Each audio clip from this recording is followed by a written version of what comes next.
Hello friends, स्वागत है आपका हमारे YouTube channel N geography UGC NET JRF में। फ्रेंड्स, हम लोग बात कर रहे हैं स्कूल ऑफ थॉट की और ऑलरेडी हम 2 स्कूल ऑफ थॉट पढ़ चुके हैं। पहला हमने पढ़ा था स्कूल ऑफ थॉट में ग्रीक को, उसके बाद हमने रोमन को पढ़ा। रोमन के बाद देखा कि डार्क एज कैसे आया, डार्क एज में क्या हुआ, और उसी डार्क एज के दौरान जब पूरा यूरोप अंधकार में यानी अंधकार में अंधेरे में छाया हुआ था, ठीक है, तो उस समय अरब विद्वान ने कैसे कैसे अपना क्या किया, ज्योग्राफी का डेवलपमेंट किया। तो आइए देखते हैं कि कौन कौन से अरब विद्वान हुए और अरबों ने क्या योगदान दिया किसमें, ज्योग्राफी में। तो बिना किसी देरी के आइए स्टार्ट करते हैं।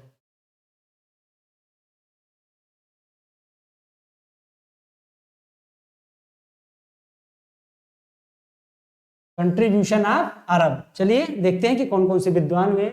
तो इसमें जो पहले विद्वान हुए उनका नाम था इब्न हाकल, यानी इनको अबुल कासिम के नाम से भी जानते हैं, ठीक है। तो ये अरब के हैं, ठीक है, तो इसलिए नाम थोड़ा आपको अजीब लग रहा होगा क्योंकि जो अरब वाले थे, ठीक है, वो अरबी में लिखते थे। तो इनका नाम क्या था, इब्ने हाकल। तो चलिए देखते हैं कि इब्ने हाकल का योगदान क्या था। इब्ने हाकल ने एक महत्वपूर्ण पुस्तक की रचना की, उसका नाम है a book of roots and realms. क्या नाम है, a book of roots and realms, ठीक है। ये क्या है, ये इब्ने हाकल की महत्वपूर्ण कृति है, रचना है। इसको आपको क्या करना है, याद रखना है, ठीक है। दूसरी जो इनकी महत्वपूर्ण किताब है वह है शेप ऑफ द अर्थ, यानी पृथ्वी की आकृति। आपको पृथ्वी की आकृति नहीं याद करनी है, आपको किताबें सारी इंग्लिश में ही याद करनी चाहिए, हिंदी वाले बच्चे हों या इंग्लिश वाले बच्चे हों, ठीक है।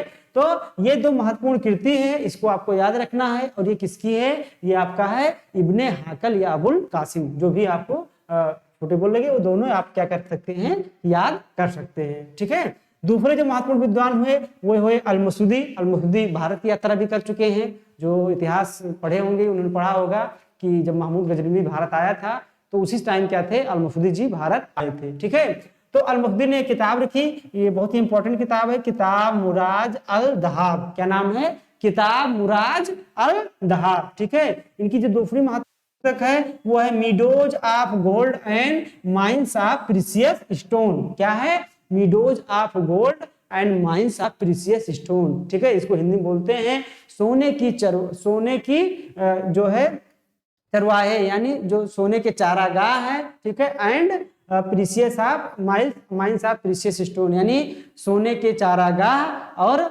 हीरे की खाने। इसको हिंदी में अगर ट्रांसलेट करना चाहोगे तो ऐसे ट्रांसलेट होगा, इसलिए हिंदी में ट्रांसलेट ना करके उसका भाव ही बदल जाता है। आप उनकी पुस्तकों को इंग्लिश में ही याद रखिए, meadows of gold and mines of precious stone, ठीक है, सोने के चारागाह और मोती की खाने, ठीक है। तो ये 2 किताब इनकी बहुत ही महत्वपूर्ण है। अल-मसूदी जी ने ये पहले विद्वान थे जिन्होंने भारतीय मानसून के बारे में बात की थी, ठीक है। तो ये भी आपको याद रखना है कि मानसूनी हवाएं क्या होती हैं, कैसे बदलती हैं, इसके बारे में जानकारी पहले किसने दी थी, अल-मसूदी जी ने दी थी। इन्होंने वर्ल्ड को 14 क्लाइमेटिक रीजन यानी पूरे विश्व को इन्होंने 14 जलवायु प्रदेशों में विभाजित करने का क्या किया था, कार्य किया था। यानी पूरे विश्व को इन्होंने 14 जलवायु प्रदेशों में विभाजित किया था। तो ये था आपका अल-मसूदी के बारे में जानकारी, ठीक है। अब आइए हम अगले विद्वान को देखते हैं। अगले जो विद्वान थे वो थे अल-बिरूनी। ये भी महमूद गजनवी के समय भारत आए हुए थे। तो आइए देखते हैं कि अल-बिरूनी की महत्वपूर्ण पुस्तकें और उनके कार्य क्या क्या हैं। इनकी जो महत्वपूर्ण किताबुल हिंद बहुत ही महत्वपूर्ण पुस्तक है, कई बार एग्जाम में ये पूछा गया है। इससे भी ज्यादा महत्वपूर्ण है आपकी दूसरी पुस्तक अल कानून अल मसूदी। क्या नाम है इसका, अल कानून अल मसूदी। ये किसने लिखी है, ये लिखी है अल-बिरूनी महोदय ने। यहाँ पर मसूदी लगा हुआ है, इससे क्या है बच्चे कंफ्यूज हो जाते हैं और मसूदी समझकर उसको अल-मसूदी के मार देते हैं, यानी अल-मसूदी को समझ लेते हैं। तो इसीलिए आपको ये जरूर याद रखना है कि अल कानून अल मसूदी किसकी पुस्तक है, ये अल-बिरूनी की है, ठीक है। और जो ये पुस्तक है वो जो टालमी की अल्माजेस्ट हम लोगों ने पढ़ा था उसी के तर्ज पे लिखी गई पुस्तक है। यानी टालमी की जो अल्माजेस्ट थी वो नक्षत्रों एवं ग्रहों के बारे में बताने वाली पुस्तक थी। सेम उसी के तरीके से जो उसमें भी कंटेंट दिया गया था, उसी कंटेंट को आधार बनाते हुए इन्होंने पुस्तक लिखी अल कानून अल मसूदी। क्या नाम था, अल कानून अल मसूदी। तो ये किसकी तर्ज पे लिखी गई, ये भी एग्जाम में आपसे पूछा गया प्रश्न है और इसमें पूछा भी जाएगा। ऐसे पूछा जा सकता है कि जो टालमी की अल्माजस्ट है उस पर किसने पुस्तक लिखी है, यानी उसकी अनुसार किसने पुस्तक लिखी है, उसके तर्ज पे, उसके संदर्भ में किसने पुस्तक लिखी है, तो अल-बरूनी ने लिखी है। कौन सी है उसका नाम आपको बताना है, अल कानून अल मसूदी। ठीक है, अगली इनकी जो महत्वपूर्ण पुस्तक है वो है तहरीकुल हिंद। क्या नाम है, तारीखुल हिंद, ये भी आपको याद रखना है। इसके बाद इन्होंने एक पुस्तक लिखी अथर अल बगिया। क्या लिखा, अथर अल बगिया, ये भी आपको याद रखना है। जो इन्होंने एक और पुस्तक लिखी उसका नाम है the wastage of the past. क्या नाम है, the wastage of the past. इसकी आपको हिंदी वाले बच्चे सुन लें कि इसको आपको इसका अर्थ नहीं निकालना है कि हम चलने याद करने बैठे कि सोने के चारागाह और मोती की खाने, आपको इंग्लिश में ही पुस्तकें याद रखेंगे तो ज्यादा सुटेबिलिटी होगी। ठीक है, तो जैसे बताया जा रहा है वैसे आप लोग क्या कीजिए, याद कीजिए। ठीक है, इसके बाद एक विद्वान हुए जिनका नाम था अल इदरिसी। क्या नाम था, अल इदरिसी। इन्होंने एक महत्वपूर्ण पुस्तक लिखी amusement for him who desire to travel. ठीक है, अराउंड द वर्ल्ड। इन्होंने पुस्तक लिखी amusement for him who desire to travel around the world. ठीक है, यानी ये एक किताब का नाम है। इन्होंने इसमें बताया कि जो व्यक्ति जो है ट्रेवल करने के, ठीक है, यानी घूमने फिरने के इच्छुक हैं उनके लिए किताब है। इसमें उन्होंने बताया है कि ट्रेवल करने के दौरान कौन सी बातों को आपको ध्यान रखना चाहिए, क्या सामान ले जाना चाहिए, कितना भारी वजन रखना चाहिए, किस किस क्षेत्र की, पहाड़ी क्षेत्र की, पठारी क्षेत्र की, कहाँ की आपको यात्रा करनी चाहिए। इन सारी बातों को अच्छे से, बहुत ही रोमांचक ढंग से किसने बताया है, अल इदरिसी महोदय ने बताया है कि amusement for him who desire to travel around the world. ठीक है, ये इनकी पुस्तक का नाम है।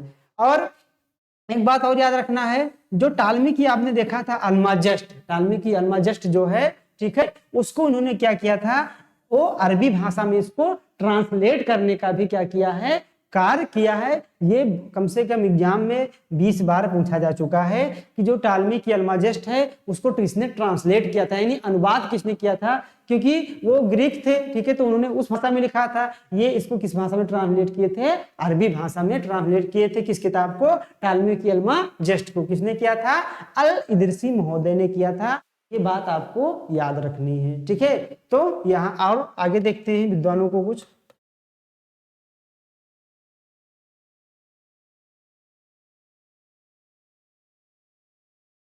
एक महत्वपूर्ण जो ज्योग्राफर हुए, ठीक है, इनको ज्योग्राफर ही ना कहा जाए बल्कि इनके बहुत बड़े इतिहासकार भी हुए, ज्योग्राफर भी हुए, मतलब इनको कई विषयों का नॉलेज था। उनका नाम क्या था, इब्न बतूता। इब्न बतूता भी भारत आया हुआ है। मोहम्मद बिन तुगलक, यानी दिल्ली सल्तनत के समय जब मोहम्मद बिन तुगलक का मोहम्मद बिन शासन था ना, यानी दिल्ली की जो गद्दी थे उस पे मोहम्मद बिन तुगलक विराजमान थे, तो उसी समय इब्न बतूता भारत आया था। और भारत में इसको यहाँ क्या नियुक्त किया गया था, काजी नियुक्त किया गया था। काजी मतलब जो जस्टिस, यानी जो न्याय करता था, उसके पद पर इसको आसीन किया गया था। तो इसने किताब लिखी है जिसका नाम है रिलाह, या इसको रहला हैं। ठीक है, तो रिलाह नाम से ये किताब लिखी थी, जिसमें इन्होंने क्या किया था कि अरब से चलकर जिस जिस देशों की काफी घूमा था। ठीक है, इसको यात्रियों का राजकुमार भी कहा जाता है। तो ये भी बात आप लोग याद रखिए, काफी घुमक्कड़ प्रवृत्ति का व्यक्ति था। ये लगभग 15 से 20 वर्ष अपने जीवन के केवल घूमते हुए व्यतीत किया। कभी चाइना गए, कभी इंडोनेशिया, मलेशिया, इंडिया, ठीक है, ऐसे घूमते हुए ये वापस कहाँ चला गया था, अरब चला गया था। तो भारत में ये आया था और इन्होंने जो एक पुस्तक लिखी रिलाह, इसमें इन्होंने क्या किया है, भारत के बारे में काफी जिक्र किया कि उस समय का प्रशासन शासन कैसे था, यहाँ की क्लाइमेट कैसी है, ठीक है, वर्षा कैसी होती है, कौन सी फसलें यहाँ उगाई जाती है, यहाँ का जीविकोपार्जन क्या है, ठीक है, रहन सहन वेशभूषा, सभी का उल्लेख किसने किया है, इब्न बतूता महोदय ने किया है। ठीक है, इसके बाद एक महत्वपूर्ण विद्वान आते हैं बहुत ही, उनका नाम है इब्न खालदून। क्या नाम है, इब्न खालदून। इब्न खालदून की जो पुस्तक है मुकदमा, ये बहुत ही इंपॉर्टेंट है। ठीक है, ये याद रखनी है, एग्जाम में कई बार इसको पूछा जा चुका है। और ऐसा माना जाता है कि ये फर्स्ट डिटर्मिनिस्टिक एनवायरमेंटलिस्ट है, यानी ये पहले पर्यावरणीय नियतवादी थे। कौन थे, इन्हें प्रथम पर्यावरणीय नियतवादी माना जाता है। ये भी पॉइंट आपको क्या करनी है, याद रखनी है कि विश्व में प्रथम पर्यावरणीय नियतवादी किस विद्वान को माना जाता है, तो इब्न खालदून। ठीक है, ये भी आपको याद रखनी है। एक विद्वान आए, बल्की नाम था इनका। क्या नाम था, अल बल्की। इन्होंने महत्वपूर्ण पुस्तक की रचना की, किताबुल अल अस्कर। क्या नाम था इसका, किताबुल अल अस्कल, ये जलवायु मानचित्र एक था, कह सकते हैं क्लाइमेटिक मैप था, यानी विश्व की प्रथम जो जलवायु मानचित्रावली था। मानचित्रावली मतलब बहुत सारे मानचित्र, किसके बारे में? जलवायु के बारे में। तो उस जलवायु के बारे में इन्होंने ये किताब लिखा था, और इस किताब का क्या नाम था? किताबुल अस्कल। तो ये भी अगर पूछा जाता है कि किताबुल अस्कल का संबंध है, उसमें किसके बारे में जिक्र किया गया है, तो उसमें बताना है आपको कि इसमें विश्व के जो जलवायु मानचित्र है उसको बनाया गया है। ठीक है, शासक थे यहीं पर ये विद्वान नहीं थे, ये शासक थे हारून अल रशीद, इनका नाम था। इस है कि एक शासक हुए थे अरब में, इनका नाम था हारून अल रशीद। एक बहुत बड़ी लाइब्रेरी बनवाई थी अरब में, ठीक है, जिसका नाम था बैतुल हिकमा। क्या? बैतुल हिकमा।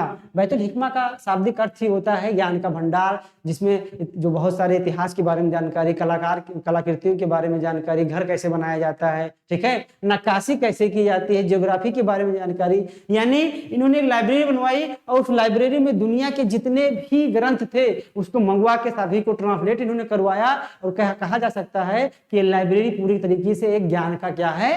खजाना है। क्या है? ज्ञान का खजाना है, इसलिए उसका नाम रखा गया बैतुल हिकमा। तो अगर कभी आपसे पूछा जाता है कि बैतुल हिकमा जो लाइब्रेरी बनाई गई थी वो किसके शासन में बनाई गई थी, तो हारून अल रशीद शासक थे, इन्हीं की देखरेख में लाइब्रेरी बनाई गई थी। एक विद्वान और हुए, नाम था, ठीक है, इन्होंने एक पुस्तक लिखी हिंद के करिश्मे। ये भी क्या है? आपके एग्जाम पॉइंट ऑफ व्यू से बहुत ही इंपॉर्टेंट है। तो इतने विद्वान, इतने ज्योग्राफर, उनके द्वारा किए गए कार्य को याद रखना है। इस बार जो यूजीसी होने वाला है, इसमें कम से कम जो इस तरह के क्वेश्चन आते हैं पुस्तकों से लेकर, या जो है विद्वानों के द्वारा किए गए कार्यों से, तो हमने वहां पर देखा है कि जहां पर कंफ्यूजिंग होते हैं, जैसे हमने टालमी की अल्माजेस्ट था, उसमें हमने 3 क्वेश्चन देखा कि उसको ओरिजिनल किसने लिखा है, तो ओरिजिनल लिखा है आपके टालमी महोदय ने, ठीक है, और उसी की तर्ज पे एक किताब लिखी गई अलबरूनी के द्वारा, अल कानून अल मसूदी लिखा गया, ठीक है। बाद में हमने देखा कि दिरसी महोदय भी क्या किए कि उसी अल्माजेस्ट का अरबी भाषा में अनुवाद किया। तो इसीलिए ये चैप्टर जो है आपका, जो अरब स्कूल ऑफ थॉट है, बहुत ही इंपॉर्टेंट हो जाता है, ठीक है। तो आपको ये याद रखना है, तो ये आप याद रखिए, और उसके बाद में कमेंट करके जरूर बताइए कि आपको वीडियो कैसे लगा, ठीक है। अगर इसमें कोई त्रुटि आपको लगती है तो आप लोग उसको भी कमेंट में कीजिए, ये सुधारने का प्रयास किया जाएगा। मिलते हैं अपने नेक्स्ट वीडियो के साथ। All the best.